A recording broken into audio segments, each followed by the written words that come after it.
UP में BJP को बागपत में भी जीत मिली, मथुरा में भी, लखीमपुर खीरी की सीट पर भी कमल खिला और गोरखपुर में भी। बीजेपी अलीगढ़ में नंबर 1 बनी और बांदा में भी। 7 चरणों में कोई भी ऐसी सीट नहीं है जहां बीजेपी को जीत ना मिली हो, योगी की लहर ना हो। पूरे यूपी में बीजेपी नंबर 1 रही है और अखिलेश गठबंधन नंबर 2 पर रहा। हालांकि अखिलेश की पार्टी अब यूपी में 3 से 4 क्षेत्रों पर ही सिमट कर रह गई है। बीएसपी और कांग्रेस तो केवल 3 सीटों पर सिमट कर रह गई। बीजेपी के अलावा बाकी पार्टियां कुछ इलाकों और कुछ सीटों तक ही सिमट कर रह गईं। और यही वजह है कि 22 का इलेक्शन का ये सबसे बड़ा सियासी इफेक्ट भी है।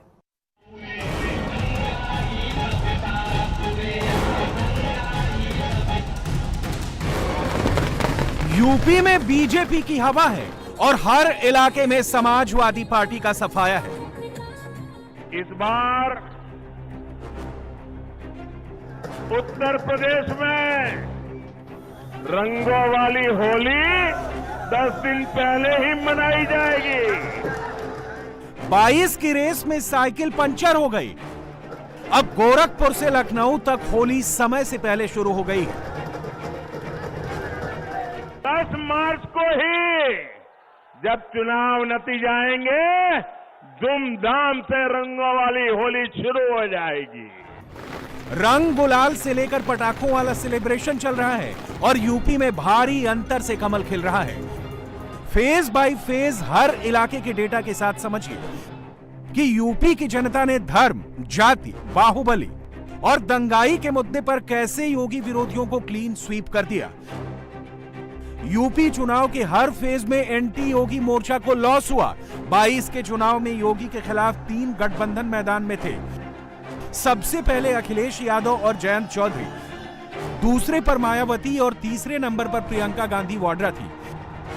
यूपी चुनाव के पहले फेज से ही बीजेपी को बड़ा लॉस होने का दावा किया गया था। वेस्टर्न यूपी में कहा गया कि एसपी और आरएलडी का गठबंधन आगे रहेगा, लेकिन यहां बीजेपी लीड ले गई। जाटलैंड में राष्ट्रीय लोक दल के बड़े मार्जिन से जीतने का दावा किया गया, पर जाटों ने वोटिंग के टाइम पर बीजेपी को सपोर्ट किया। बुंदेलखंड में भी बीजेपी को सियासी बुलंदी पर पहुंचा दिया और रोहिलखंड को तो समाजवादी पार्टी का गढ़ बताया जा रहा था। लेकिन यहां पर अखिलेश के किले में यादवों ने चुपचाप कमल छाप को वोट दे दिया। यानी यूपी में पश्चिम से लेकर पूरब तक ऐसी लहर चली जिसमें समाजवादी गठबंधन, बीएसपी और कांग्रेस के लिए कोई चांस ही नहीं था। जाति, धर्म, दलित, मुसलमान, कोई मुद्दा काम नहीं आया और 22 में इस कमाल पर प्रधानमंत्री मोदी को सबसे ज्यादा यकीन था। हर जाति, हर बिरादरी के लोग, हर वर्ग के लोग बिना बटे, गांव और शहर बिना बटे, आज बिना किसी भ्रम में पड़े एकजुट होकर यूपी के तेज विकास के लिए वोटिंग करके पहले फेज में बीजेपी को बहुत आगे बढ़ा दिया है और दूसरा फेज भी बढ़ रहा है। उत्तर प्रदेश ने एक बार फिर मोदी और योगी के डबल इंजन का साथ देने का फैसला किया है और इसकी शानदार शुरुआत भी हो चुकी है। यूपी में पहली जीत का ऐलान भी बीजेपी के कैंडिडेट के नाम रहा। पीलीभीत की बरखेड़ा सीट पर जयद्रथ ने समाजवादी पार्टी के हेमराज को हराया। 63% वोटों के साथ जीत का अंतर 81,000 से ज्यादा वोटों का रहा। ये तो सिर्फ सैंपल है, पूरे यूपी में यही चल रहा है। नतीजों की पिक्चर क्लियर है कि समाजवादी पार्टी पूरे यूपी में सिर्फ कुछ इलाकों में सिमट कर रह गई है। नोएडा से बीजेपी के पंकज सिंह चुनाव जीत गए हैं। उन्होंने विधानसभा चुनाव में जीत का नया रिकॉर्ड बना दिया है। इससे पहले महाराष्ट्र के एनसीपी नेता और डिप्टी सीएम अजित पवार ने 1,65,000 वोटों से जीत दर्ज की थी, लेकिन अब यह रिकॉर्ड टूट गया है। वेस्टर्न यूपी के पहले और दूसरे फेज में इलेक्शन को बीजेपी के लिए सबसे मुश्किल माना गया था। ये वो इलाके थे जहां पर किसानों का मुद्दा सबसे ज्यादा हाईलाइट किया गया। और कृषि कानूनों के मुद्दे पर बीजेपी और किसानों के बीच खाई बनाने की कोशिश हुई। शुरुआती 2 चरणों में अखिलेश ने यहीं से किसानों के नाराज होने और साइकिल को रफ्तार मिलने का दावा किया था।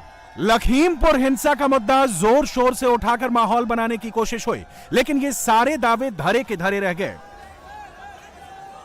डबल इंजन की सरकार ने 5 वर्षों से लगातार उत्तर प्रदेश के अंदर सुरक्षा का जो माहौल दिया, उत्तर प्रदेश की आस्था को सम्मान देने का जो कार्य किया, उत्तर प्रदेश के अंदर आदरणीय प्रधानमंत्री जी के मार्गदर्शन में विकास के कार्यक्रमों को जिस मजबूती के साथ आगे बढ़ाने का कार्य किया और साथ ही साथ गरीब कल्याणकारी योजनाओं को प्रभावी ढंग से आगे बढ़ाने के लिए जो प्रयास प्रारंभ हुए हैं, आज उसका परिणाम जनता जनार्दन ने जातिवाद, परिवारवाद, वंशवाद की राजनीति को पूरी तरह तिलांजलि देते हुए 2022 में भी भारतीय जनता पार्टी को प्रचंड बहुमत के साथ ये विजयश्री उपलब्ध कराई है।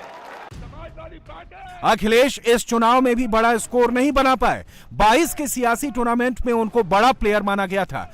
समाजवादी पार्टी को बीएसपी और कांग्रेस के लेवल से काफी आगे माना गया था, लेकिन अखिलेश ऐसे इलाकों में भी अपनी स्ट्राइक रेट नहीं सुधार पाए जहां एंटी बीजेपी सेंटिमेंट होने की हवा थी। रिजल्ट आने के बाद वेस्टर्न यूपी का एनालिसिस देखिए। वेस्टर्न यूपी में बीजेपी का स्ट्राइक रेट 60% है। पश्चिमी यूपी में जाट वोटर शहरी और ग्रामीण इलाकों में बंट गए और दलित वोट पहली बार बीएसपी से बीजेपी में शिफ्ट होते दिखे। इस सपोर्ट के साथ बीजेपी ने गाजियाबाद, हापुड़, गौतम बुद्ध नगर, आगरा, कासगंज और एटा में क्लीन स्वीप किया, जबकि अलीगढ़, मथुरा, सहारनपुर और बुलंदशहर में भी बीजेपी का परफॉर्मेंस एवरेज से बढ़िया रहा। अखिलेश यादव ने इन इलाकों में जीत दर्ज करने के लिए हर उपाय आजमाया।